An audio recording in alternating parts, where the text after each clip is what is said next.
kanal informasi dan inspirasi.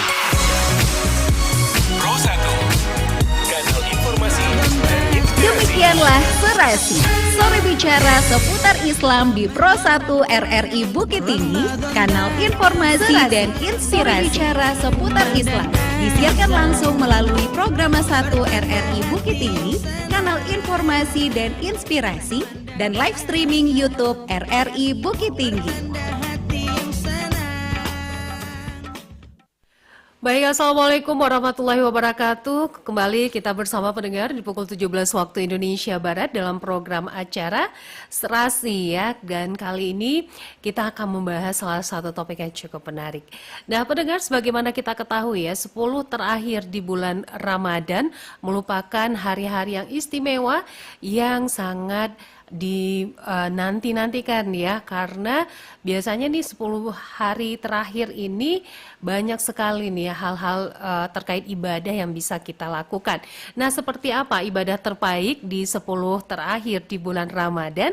Kali ini kita akan berbincang dengan narasumber kita, Dr. Taufik MA, Ketua MUI Agam. Assalamualaikum Ustadz. Bu Dila. Iya Ustadz. Nah, kalau kali ini kita akan membahas tentang ibadah terbaik 10 terakhir di bulan Ramadan Ustadz ya. Iya. Nah, ini seperti apa yang dimaksud dengan ibadah terbaik di 10 hari terakhir di bulan Ramadan?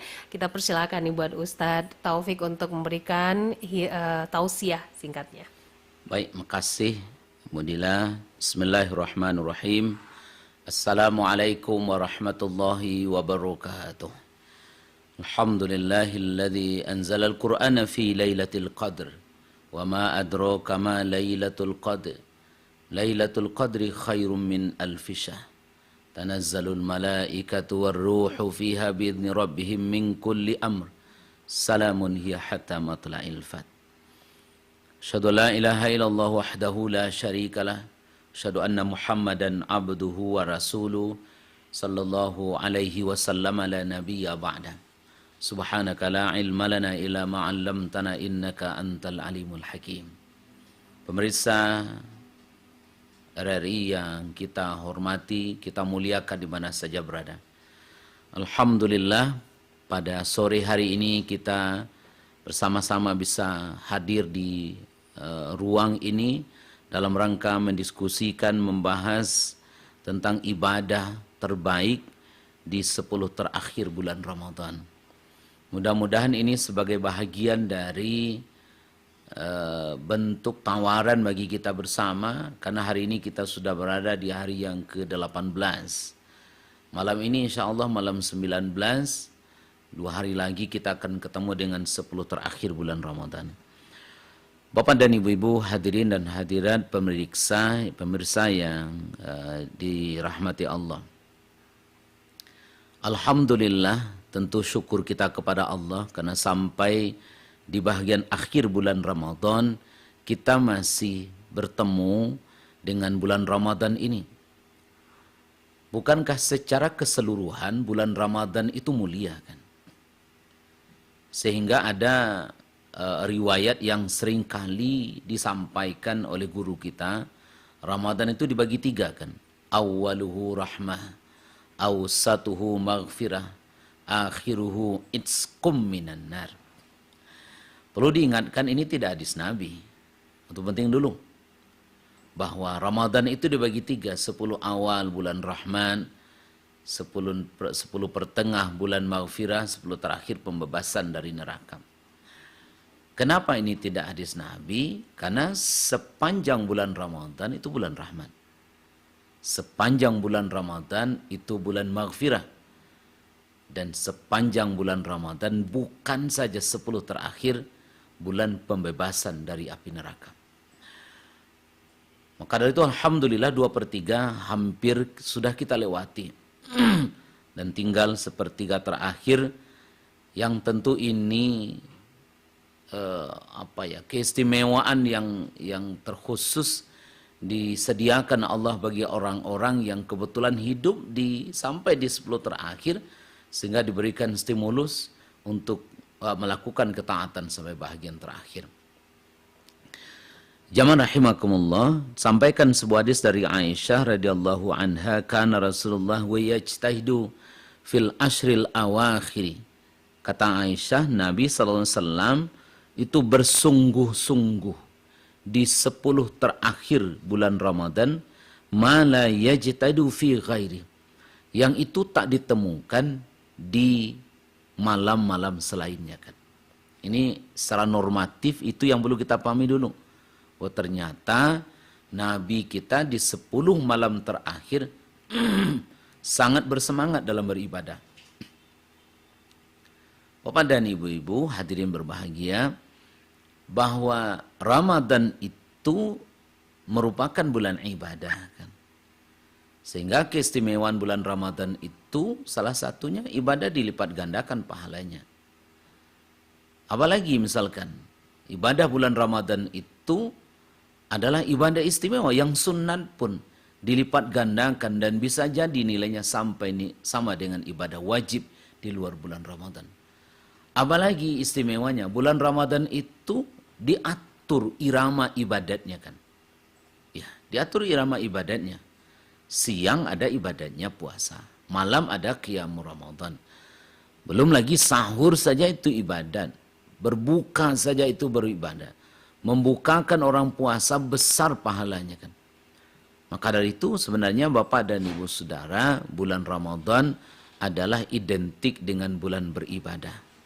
Apalagi dikaitkan dengan Al-Quran, ibadah di Ramadan itu sangat-sangat istimewa berkaitan dengan Al-Quran. Itu poin pertama perlu kita tegaskan, bahwa di bulan Ramadan itu sangat istimewa karena memang di situ khusus untuk bulan beribadah yang diatur ibadahnya siang dan malam kan. Apalagi Bapak dan Ibu Saudara, di 10 terakhir bulan Ramadan itu ada ibadah khusus kan. Apa ibadah khusus itu? Itu i'tikaf kan. Ngapain kita i'tikaf? Itu dalam rangka menjemput kemuliaan yang disediakan Allah di malam qadar kan.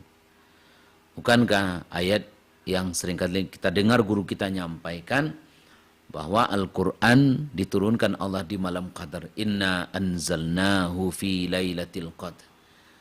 Bagaimana Lailatul Qadar itu? Lailatul Qadri khairum min alfisah. Malam qadar itu lebih baik dari 1000 bulan kan. Kalau 1000 bulan kita konversikan itu 83,3 tahun kan. Hampir 83,5 tahun kan. Itu 83 tahun itu beribadah saja. Oh, itu hebatnya kan. Jadi kalau kita dapatkan beribadah di malam qadar itu sama kita dengan beribadah selama 83,3 tahun tanpa dosa sama sekali. Itu luar biasa pemirsa. Maka tentu untuk mencapai itu, mencapai keberkahan dan kemuliaan itu, maka disyariatkan kita, diperintahkan kita untuk banyak-banyak kita beribadah di malam itu. Bapak dan Ibu Saudara, sebelum kita masuk ke apa saja ibadah-ibadah utama di 10 terakhir, kini kita bahas dulu mengapa penting kita mengejar Lailatul Qadar kan. Pertama, seperti kita ingatkan tadi, pahalanya sama dengan 1000 bulan. Nggak ada kita yang beribadah sebanyak itu kan, tanpa dosa nih kan. Nggak ada berduto, nggak ada bergunjing, nggak ada pergunjingan pemimpin kan. Nggak ada makan riba, nggak ada meninggalkan salat selama 83,5 tahun. Rasanya nggak ada awak kan. Maka dari itu pentingnya Lailatul Qadar itu dikejar, karena kalau kita dapat Lailatul Qadar itu, kita sama beribadah 83,3 tahun, itu sekadar jauh ibadatkan. Bila mana kita baca Quran di Lailatul Qadar itu 1 halaman, sama nilainya 1 halaman itu 83,3 tahun, baca Quran saja tanpa ada dosa sama sekali. Yang kedua, kenapa Lailatul Qadar itu penting? Karena Lailatul Qadar itu menghapuskan dosa. Dalam hadis Nabi dikatakan siapa yang melaksanakan salat pada malam Lailatul Qadar dengan penuh imanan wahtisaban, dengan penuh keimanan dan nilai-nilai perhitungan, nilai-nilai kehati-hatian, nilai-nilai ihtisab, maka kata Nabi, ghufira lahu ma taqaddama min dzambi, dihapuskan dosa yang sudah berlalu kan. Karena juga di dunia kan dua saja. Satu, memperbanyak pahala. Dua, mengurangi dosa. Selama kita dapatkan Lailatul Qadar, maka Lailatul Qadar itu menghapuskan dosa kita. Yang ketiga, kenapa penting Lailatul Qadar? Lailatul Qadar itu adalah malam yang penuh keberkahan kan. Bapak dan Ibu Saudara, berkah itu tidak identik dengan banyak.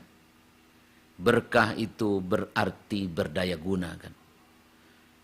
Kadang umur orang tidak panjang kan, tapi berkah, rajin dia ibadah kan.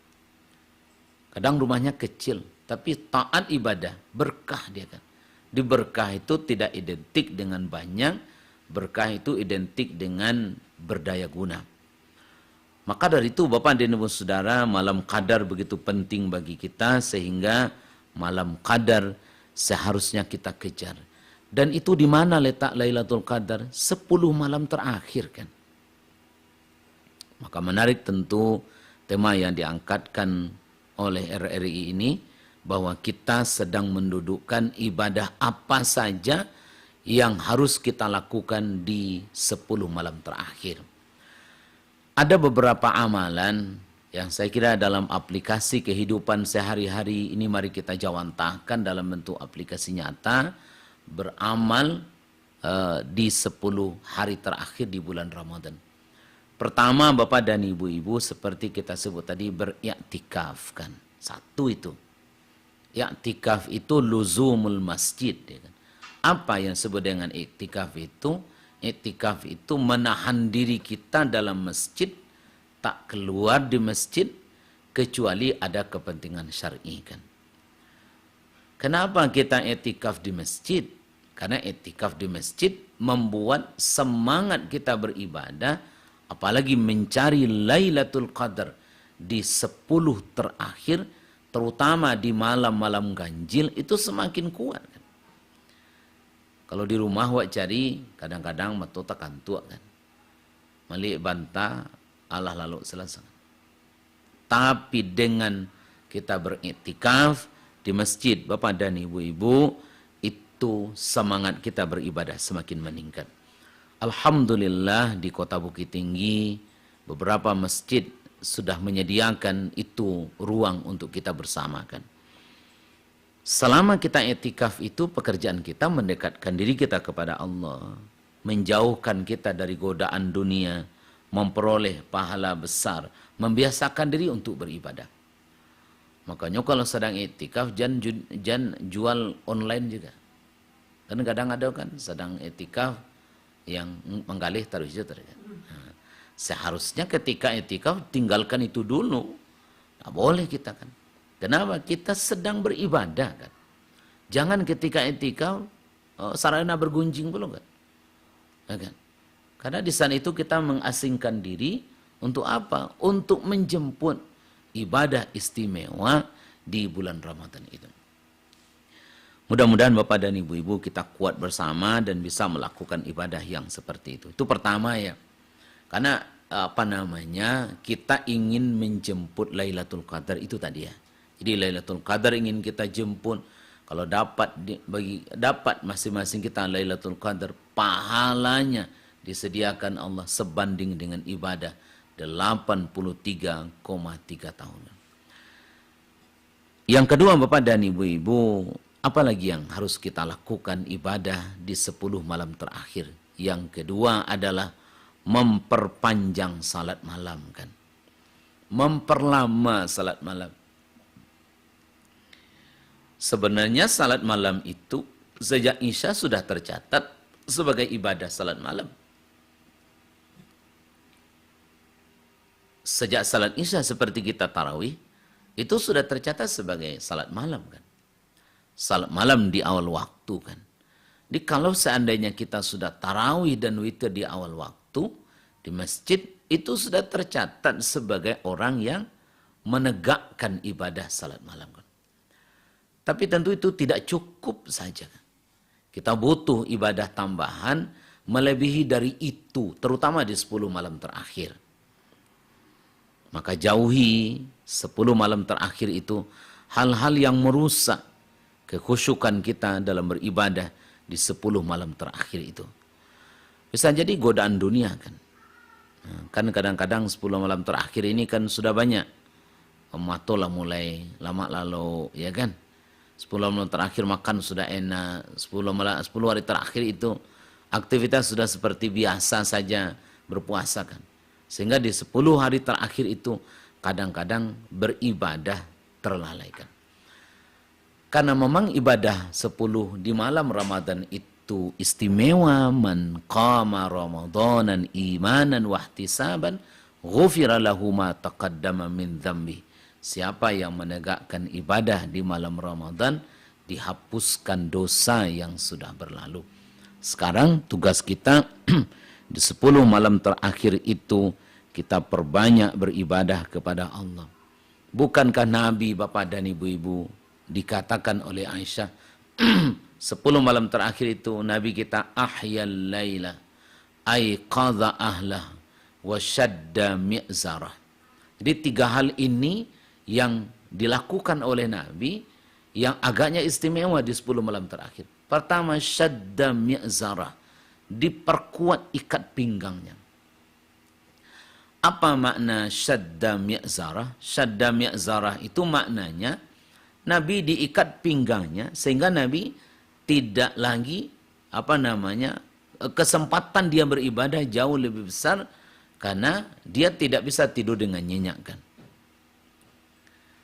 Itu makanya Bapak dan Ibu-ibu di 10 malam terakhir itu kita banyak-banyakkan ibadah kita. Nabi sudah contohkan. Jadi memperpanjang ibadah di malam hari ini bahagian dari syariat bagi kita untuk mengisi malam-malam terakhir dengan beribadah kepada Allah kan. Mudah-mudahan Bapak dan Ibu-ibu, apalagi biasanya 10 terakhir kan lalu gitulah lama kok kan. Ya kan? Kadang-kadang sudah tidak sempat lagi makan di waktu sahur kan. Kenapa? Karena sudah asyik, sudah biasa tidur. Ritme hidupnya, irama hidupnya sudah biasa begitu. Sehingga kadang-kadang kita sudah merasa alatan lalu kan. Kadang-kadang tersinta orang lahazan kan. Kenapa? Karena godaannya sangat besar kan. Apalagi godaan dunia, bajurai ulun babali, kue ulun babuwe, rumah ulun barasiahan, dan macam-macam kan. Karena itu Bapak dan Ibu-ibu, ini yang kedua, bahwa di 10 malam terakhir itu perbanyak ibadah. Nabi perkuat ikat pinggang. Yang kedua, ahya laila. Nabi 10 malam terakhir itu menghidupkan malam Ramadan dengan beribadah. Itu yang kedua. Yang ketiga kata Aisyah, aiqadha ahlah. Dia bangunkan keluarganya. Jadi 10 malam terakhir itu betul-betul dihidupkan. Mungkin tidak semua kita datang ke masjid untuk beriktikaf seperti ibu-ibu misalkan, atau bagi kita yang berhalangan misalkan. Maka malam Ramadan itu isi oleh kita masing-masing untuk melakukan ibadah apa saja bentuknya, seperti yang kita sampaikan sebentar ini, memperpanjang salat malam kan. Seperti diingatkan, salat malam dihitung sejak salat Isya bukan? Lah masuk Isya, itulah malam itu. Lah terhitung sebagai salat malam. Sampai nanti datangnya waktu fajar, itu malam namanya. Ada malam awal, ada malam tengah, ada malam akhir kan. Maka perpanjanglah ibadah di malam Ramadan itu, terutama di 10 malam terakhir. Yang ketiga, apa yang mesti kita banyak lakukan di 10 malam terakhir itu? Yang ketiga adalah memperbanyak bacaan Al-Quran kan. Ketika Allah sebutkan turunnya Al-Quran, Allah sambungkan dengan bulan Ramadan. Syahrul Ramadan alladzi unzila fihi al-Quran. Di bulan Ramadan diturunkan Al-Quran. Papa dan ibu-ibu, Allah tidak sebutkan di bulan Ramadan diwajibkan puasa, tidak. Tak disebut oleh Allah syahrul Ramadan alladzi furida alaikumus siyam. Tapi syahrul Ramadan alladzi unzila fih. Diturunkan Al-Qur'an di bulan Ramadan. Apa maknanya? Selama bulan Ramadan kita dianjurkan Bapak dan Ibu-ibu banyak berinteraksi, ta'ayyush bil Quran. Berinteraksi kita dengan Al-Quran bisa jadi membaca saja, bisa jadi mentadabburinya, bisa jadi kita menghafalnya, bisa jadi juga kita mendakwahkannya. Pokoknya kita banyak-banyak berinteraksi dengan Al-Quran. Dan itu adalah juga bahagian dari ibadah yang dianjurkan bagi kita masing-masing di akhir bulan Ramadan. Kalau sebelum bulan Ramadan mungkin sejuz sehari, di 10 terakhir jadikan dia 2 juz sehari kan. Ingat Bapak dan Ibu-ibu, tak banyak yang disebut oleh Nabi kita yang bisa memberikan syafaat. Al-Quran secara khusus disebut oleh Nabi kita. Iqra'ul Quran fa innahu ya'ti yaumal qiyamati syafi'an li ashabi. Baca Quran karena sungguh Quran datang pada hari kiamat memberikan syafaat, pertolongan kepada siapa? Kepada orang yang menemani Quran ketika di dunia. Menjadi sahabatnya di dunia kan. Orang yang berteman dengan Al-Quran, maka Al-Quran itu akan memberikan pertolongan syafaat kepada dia. Mudah-mudahan Bapak dan Ibu-ibu kita bersama-sama memperbanyak bacaan Al-Quran 10 hari terakhir ini. Dan jangan kita jauh dari Al-Quran Ibu-ibu. Jangan kita jauh Bapak kita semua dari Al-Quran. Karena Al-Quran hadir membimbing kita, petunjuk bagi manusia. Hudal linnas, bahkan petunjuk bagi orang bertakwa. Hudal lil muttaqin. Baik, terima kasih Ustadz. Nah, baik pendengar, itu tadi penjabaran ya dari Ustadz Taufik kita tentang ibadah di 10 hari terakhir Ramadan. Kami buka line telepon ya buat Anda yang akan bergabung, silakan di 0811 6699 480. Ada penelpon pertama, kita sapa Ustadz. Assalamualaikum. Iya, waalaikumsalam. Iya, dengan siapa ini? Dengan Uda John Al-Amin di daerah Tandikat, Pariaman. Oke, udah John di Pariaman. Silakan pertanyaannya udah John. Iya. Ini dengan penyiar Mbak Dila ini ya? Iya, sama Dila. Iya, Pak Ustadznya siapa tadi? Ustadz Taufik. Oh iya, Pak Ustadz Taufik. Ya, Assalamualaikum Pak Ustadz. Waalaikumsalam, Dajon. Iya, jadi yang menjadi pertanyaan kepada dari saya hari ini, kan tadi Al-Quran dapat memberi syafaat di hari kiamat ya. Ya. Lalu yang apakah di hari kiamat semasa di dunia bisa juga memberi syafaat Pak Ustadz Al-Quran itu, atau hanya setelah di akhirat saja baru bisa memberi syafaat begitu? Demikian juga dengan syafaat daripada Rasulullah.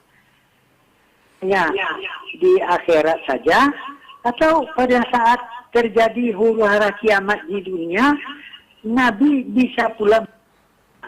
Ini yang kita tanyakan Pak Ustadz. Mohon penjelasannya. Kemudian bisakah kita mendapat syafaat Nabi ketika saat dalam kesusahan seperti sekarang ini? Dan Al-Quran juga apakah bisa memberi syafaat pada saat kita di kehidupan ini? Mohon penjelasan Pak Ustadz, kalau bisa bagaimana caranya supaya kita bisa mendapatkan syafaat Al-Quran di dalam kehidupan kita sekarang ini dan syafaat Nabi di dalam kehidupan kita sekarang ini. Terima kasih Pak Ustadz. Assalamualaikum warahmatullahi wabarakatuh. Waalaikumsalam warahmatullahi wabarakatuh. Ada Pak John ya Ustadz ya dari Pariaman. Jadi terkait syafaat dari membaca Al-Quran ini seperti apa? Baik, terima kasih Bu Dila. Terima kasih Dajon. Pertama, terima kasih kami kita ucapkan ada apresiasi dari pendengar kita bersama. Secara tegas sudah diingatkan oleh Nabi kita, bacalah Al-Quran, karena sungguh Al-Quran itu memberikan syafaat bagimu pada hari kiamat. Iqra'ul Qur'an fa innahu ya'ti yaumal qiyamati syafi'an li ashabi. Untuk kehidupan akhirat itu pasti. Menurut para ulama, fase perjalanan hidup kita ini 14 sudah John kan. Jadi kalau kita hitung sejak alam ruh, alam rahim, alam dunia, alam barzah, alam kiamat, yaumul mahsyar, yaumul ba'ats, yaumul mahsyar, sampai selanjutnya nanti surga dan neraka, itu 14 fasenya. Kita baru berada di fase ketiga. Tinggal 11 lagi kan. Nah, kalau kita lihat 11 perjalanan yang panjang itu tidak ada lagi hak pilih kan. Tidak ada lagi hak pilih kita. Apa yang sudah kita lakukan, pilihannya itu aja. Beda dengan dunia. Dunia punya pilihan. Inna hadainahu sabila imma syakiran wa imma kafura. Saya tunjuki kamu jalan yang benar, satu jalan yang benar. Apakah kamu ikut atau tidak, itu pilihan kan. Nah, faman syaa falyu'min wa man syaa falyakfur. Siapa yang ingin beriman silahkan, siapa yang kafir silahkan. Jadi dunia ini hidupnya dunia hidup kebebasan. Maka dari itu apakah kenapa kok disebut Nabi Al-Quran datang memberikan syafaat pada hari kiamat? Karena memang saat itu kita nggak ada pilihannya lagi. Sangat butuh orang kan. Jangankan orang tua kita saja nggak bisa nolong. Nah, sebab begitu. Maka di saat seperti genting seperti itulah butuh kita pertolongan dan bantuan yang lain. Dan pertolongan yang paling efektif itu sebut Nabi adalah Al-Quran kan. Itu pertama. Nah, pertanyaan Pak John, apakah di dunia tidak ada pertolongan?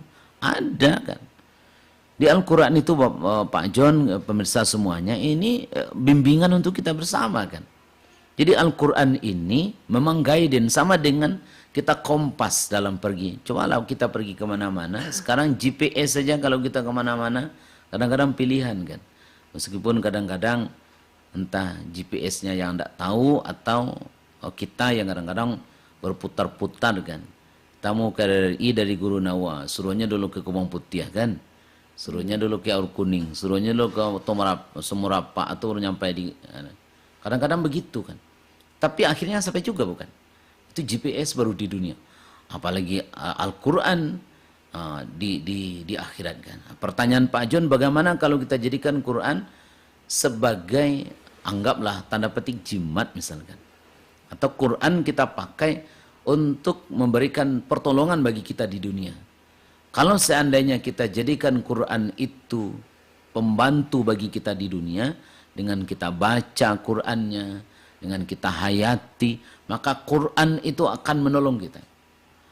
Bukankah dalam Quran itu wa nunazzilu minal Qur'ani ma huwa syifaa'u wa rahmatul lil mu'minin. Contoh misalkan Quran itu kata Allah menjadi syifa kan. Syifa itu obat. Obat itu berbeda. Obat syifa itu berbeda dengan obat penyakit kan. Kalau syifa itu obat fisik dan obat psikis. Sementara obat penyakit namanya dawa kan. Di apakah Quran di dunia bisa juga jadi obat, bisa juga jadi bisa juga jadi rahmat, bisa juga jadi pembantu penjalan, bisa. Tapi yang jelas syafaat itu akan sangat kita butuhkan di saat tidak ada orang menolong. Di saat kita kesendirian, maka datanglah Quran kan. Ada satu hadis Nabi katakan begini, meskipun kesahihannya diperdebatkan para ulama, bahwa masing-masing kita dipanggil oleh kuburan kita masing-masing 5 kali sehari semalam kan. Jadi dipanggilnya 5 kali kita sehari semalam. Panggilan pertama kuburan itu apa katanya? Ana baitul wahdah. Saya adalah tempat rumah kesepian. Saya adalah tempat pengasingan orang. Apa kata kuburan? Carilah kawan di dunia sebanyak-banyaknya supaya kamu tidak kesepian ketika di barzah. Apa itu kawan disuruhnya? Kawannya adalah banyak-banyaklah baca Al-Quran. Sejak dari awal Bapak dan Ibu-Ibu, kita sudah bisa mendapatkan syafaat dari Al-Quran dalam makna Quran itu hadir memberikan pertolongan kepada kita. Memang diingatkan oleh Nabi kita, Al-Quran hadir memberikan pertolongan kepada kita di saat kita sempit. Termasuk misalkan Nabi, pertanyaan Pak John tadi, bisakah Nabi memberikan? Bisa kan. Nabi itu hidup dalam kehidupan kita, sehingga kita cinta kepada beliau. Ingat Pak John, kalau ingin kita diampuni Allah, kalau kita ingin dicintai Allah, syaratnya kita mesti mengikut Nabi. Kapan kita bisa mengikut Nabi? Ketika kita cintai beliau kan. Qul in kuntum tuhibbunallah fattabi'uni yuhibbukumullah wa yaghfir lakum dzunubakum. Maka dari itu syafaat yang kita butuhkan adalah syafaat di akhirat. Di dunia pasti dapat juga, tapi kita masih punya hak pilih untuk melakukan 1, 2, 3 dan seterusnya. Oke, baik. Kita terima lagi Ustadz ya. Boleh. Assalamualaikum. Waalaikumsalam warahmatullahi wabarakatuh. Iya, silakan dengan Uncu. Sore bicara seputar Islam. Iya, silakan Uncu. Ya, apa temanya tadi ini? Ibadah terbaik di 10 hari terakhir Ramadan. Ya. Dengan Ustaz siapa tadi ini? Dengan Ustadz Taufik. Assalamualaikum warahmatullahi wabarakatuh. Ustaz Taufik. Halo Ustaz Taufik dari Uncu Dipo di 6 Suku Kota Solo. Ustaz Taufik. Ibadah terbaik di bulan ibadah terbaik di 10 malam pertama. Malam terakhir. Oh, terakhir. Iya. Saya ingin menanyakan dari dulu. Ibadah terbaik di 10 malam terakhir. Kan ada itu 10, gimana tuh 10 malam pertama, 10 malam kedua, dan 10 malam ketiga.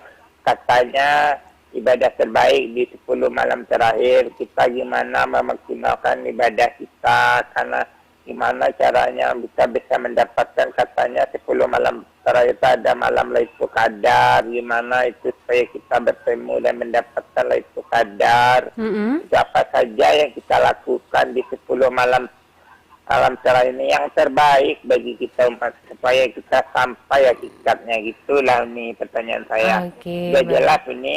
Iya, sudah. Terima kasih terima banyak. kasih. Maaf. Assalamualaikum warahmatullahi wabarakatuh. Ini dan Ustaz. Waalaikumsalam warahmatullahi wabarakatuh. Mungkin tadi sudah dijelaskan Ustadz ya. Mungkin Uncu Diponya belum ke-skip. Mungkin secara singkat saja Ustadz. Boleh.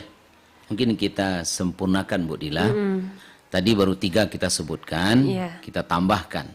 Mungkin Uncu baru bergabung atau ingin lebih sempurna jawabannya. Yang tadi sudah kita sebutkan tidak i'tikaf, baca Quran, itu yang harus kita lakukan. Kemudian selanjutnya adalah menghidupkan malam Ramadan dengan memperbanyak bersedekah kan. Afdalus sadaqati sadaqatu fi Ramadan. Sebaik-baik sedekah adalah sedekah di bulan Ramadan kan. Ini yang ketiga, selanjutnya. Jadi keistimewaan apa kemuliaan ibadah di bulan Ramadan itu dengan banyak beribadah di 10 malam terakhir adalah menghidupkan malam dengan banyak bersedekah. Kita tingkatkan itu Uncu. Bila mana yang selama ini sudah kita lakukan, kita tambah lagi. Kemudian selanjutnya adalah yang harus kita lakukan menghidupkan Ramadan itu dengan rutin beristighfar kan. Kenapa? Karena istighfar itu murah modalnya, tapi fadilahnya besar kan. Dalam hadis Nabi katakan riwayat Imam Ahmad, man lazimal istighfar ja'alallahu li kulli dhaikin harajan wa li kulli hammin farajan wa razaqahu min haitsu la yahtasib. Siapa yang membiasakan istighfar, kan tak baik tu. Astagfirullahaladzim. Uncu sambil menunggu berbuku, baca je istighfar kan. Kalau sedang jalan-jalan di laman, astagfirullahaladzim. Sia yang ngacok baca istighfar, melazimi istighfar. Ja'alallahu li kulli dhaikin harajan. Allah akan jadikan setiap kesulitan ada jalan kemudahnya. Li kulli hammin farajan, setiap keinginan akan dikabulkan Allah. Wa razaqahu min haitsu la yahtasib. Diberi rezeki di arah yang tidak diduga-duga. Maka dari itu 10 malam terakhir ibadah lanjut yang harus kita lakukan adalah menghidupkan malam terakhir dengan beristighfar. Selanjutnya adalah memperbanyak berdoa kan. Doa juga mudah ibadahnya. Tapi fadilahnya besar kan. Kan tidak sulit angkat tangan, ya Allah. Sebutlah yang ketujuh.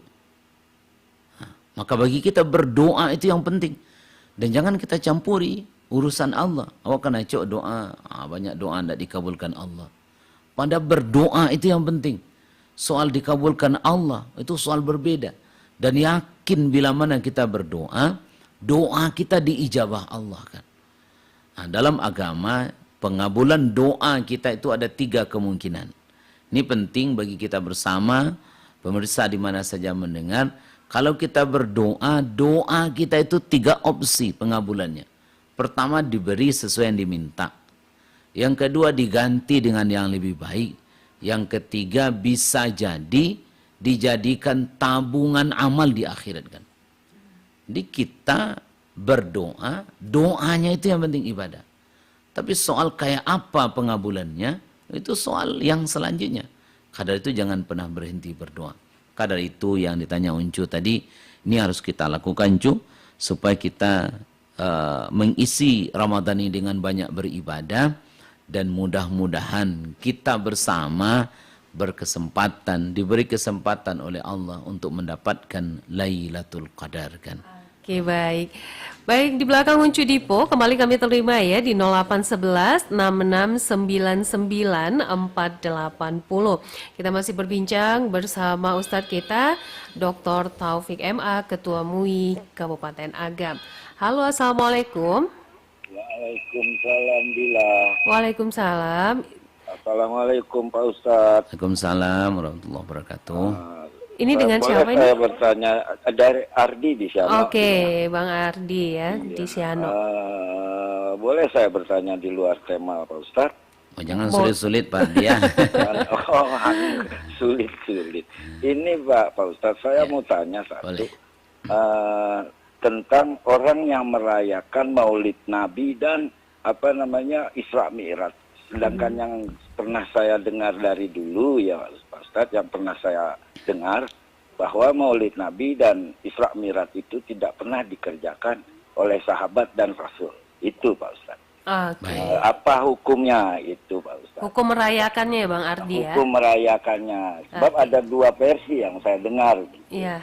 Ada yang boleh, ada yang mengerjakan dikatakan boleh, ada yang mengerjakan dikatakan tidak. Gitu. Oke. Baik. Ya, terima kasih. Itu aja Dila. Iya, sama-sama Bang Ardi. Terima kasih Pak Ardi.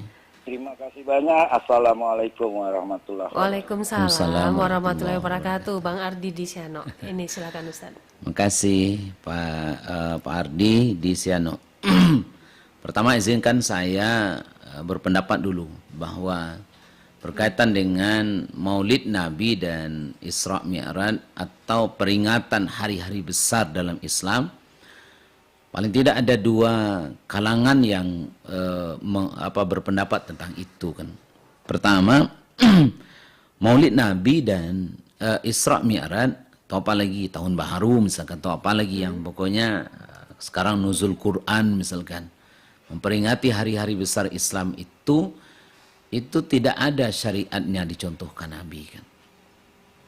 Sehingga bagi kalangan yang berpendapat begini, tidak usah diperingati nuzul Quran, tak usah peringati Maulid Nabi, karena Nabi dan sahabat tak pernah mencontohkannya kan. Bagi kalangan umat Islam yang berpendapat seperti ini, kita berbaik sangka, dia ingin menghidupkan sunnah, kita berbaik sangka saja. Meskipun kalau kita lihat, kita telisik, sebetulnya yang dimaksud dengan bid'ah itu tidak seperti itu benar kan. Kan jawab kan asal tidak dikerajokan Nabi bid'ah kan. Kalau begitu terlalu sempit kita beragama nanti kan.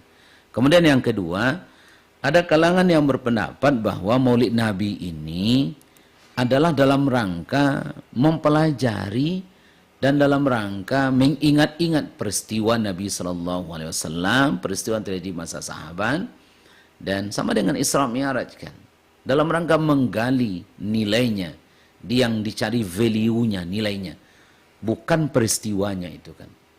Maka bagi kalangan yang berpendapat seperti ini, mereka beranggapan mereka tidak memperingati, tapi kebetulan saatnya itu momen yang paling tepat untuk mengingatkan kita mempelajari bagaimana pentingnya salat karena dijemput oleh Nabi secara khusus menghadap Allah kan.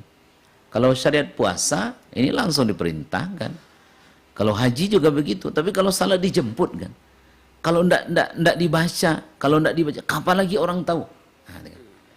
Nah, tapi ada yang kelompok ketiga saya kira yang agak ekstrim kali mengatakan bahwa ternyata ini wajib kan.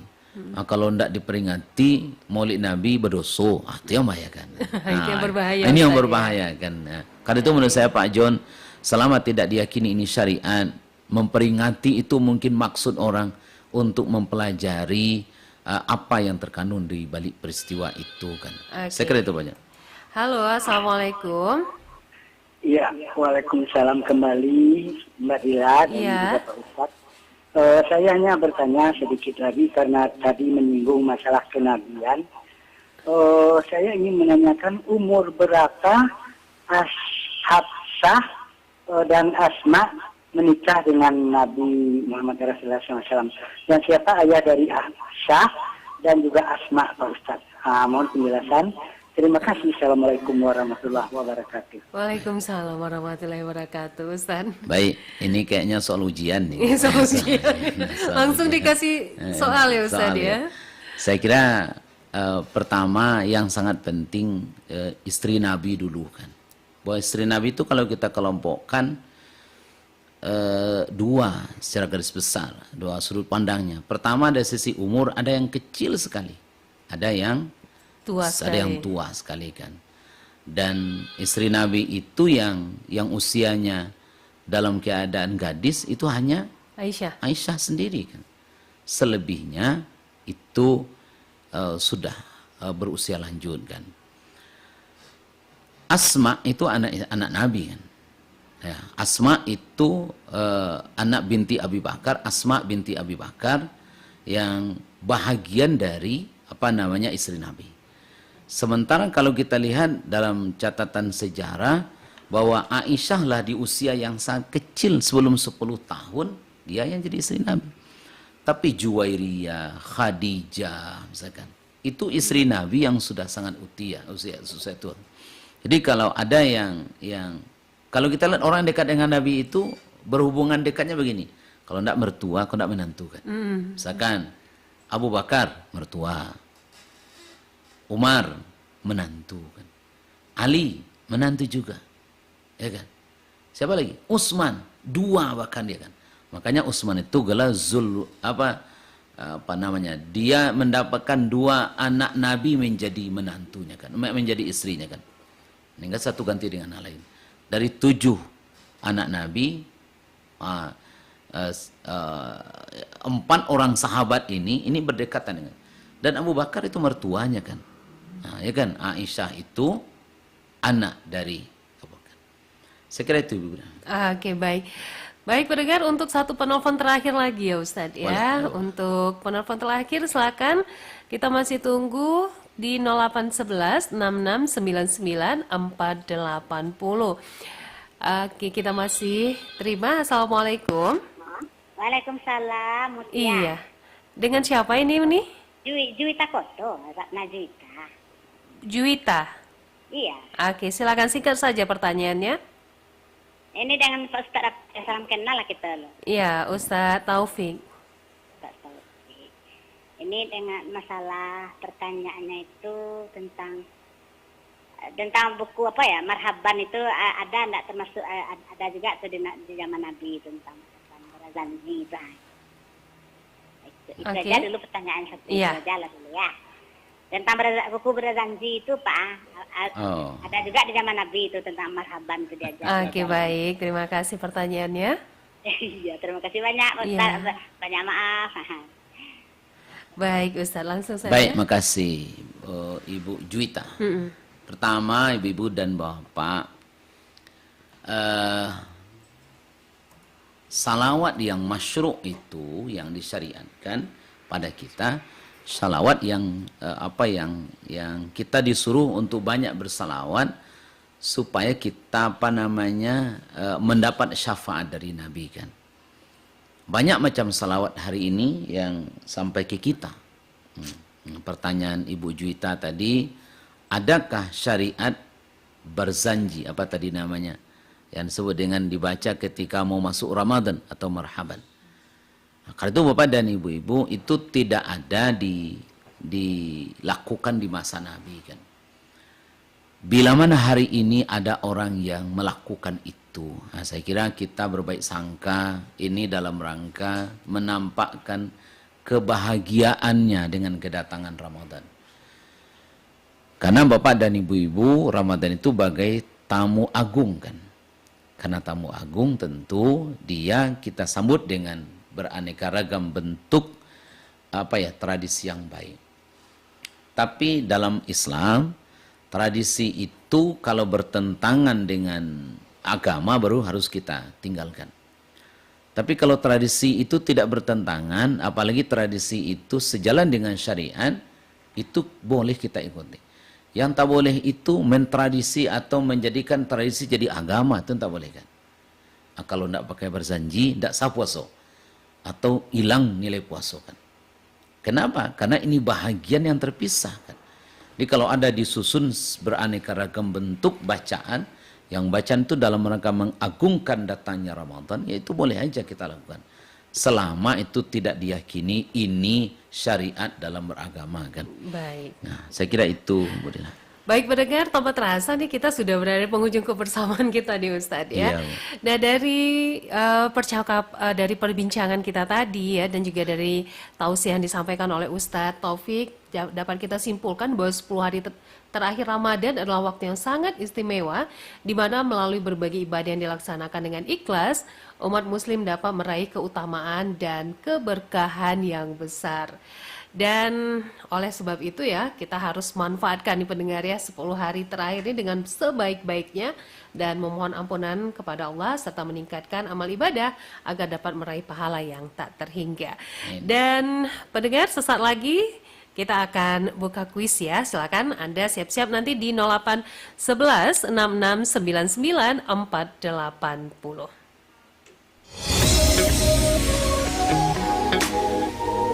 Pro 1, kanal informasi dan inspirasi.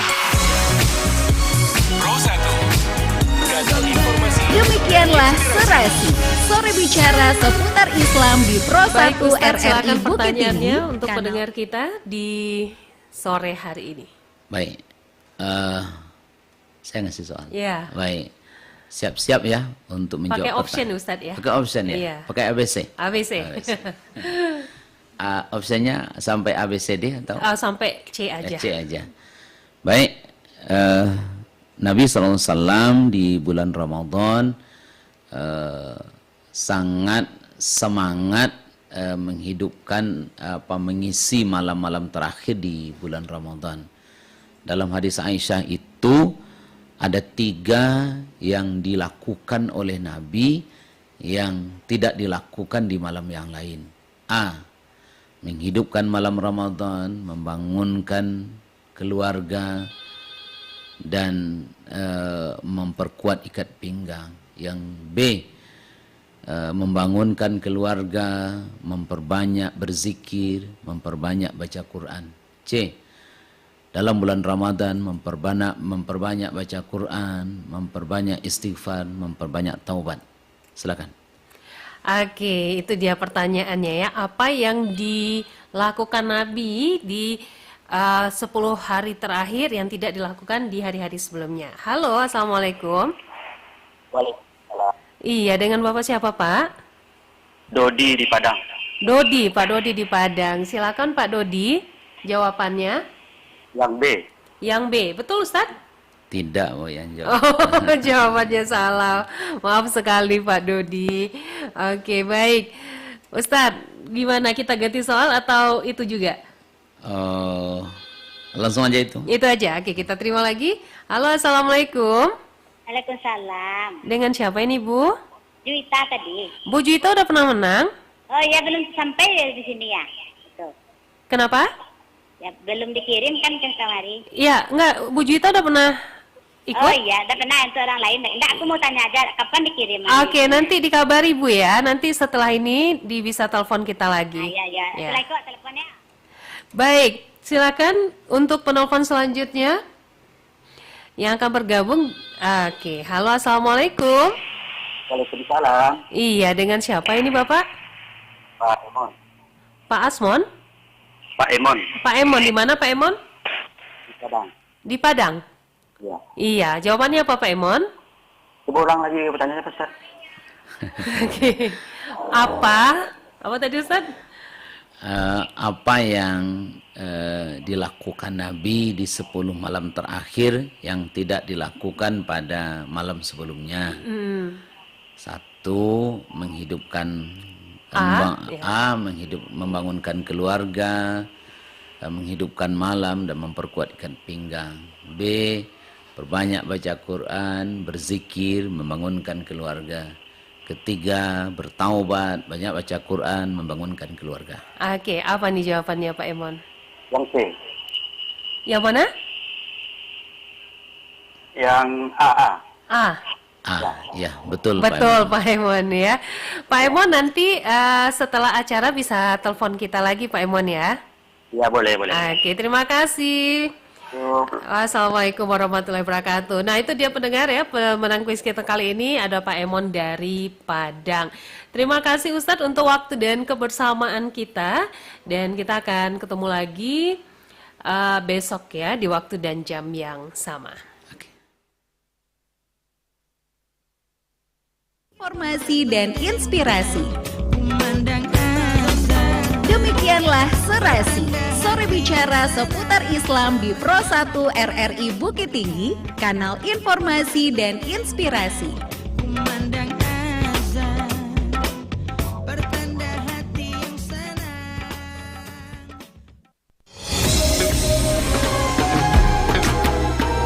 Pro 1, kanal informasi dan inspirasi. Pro 1, kanal informasi dan inspirasi.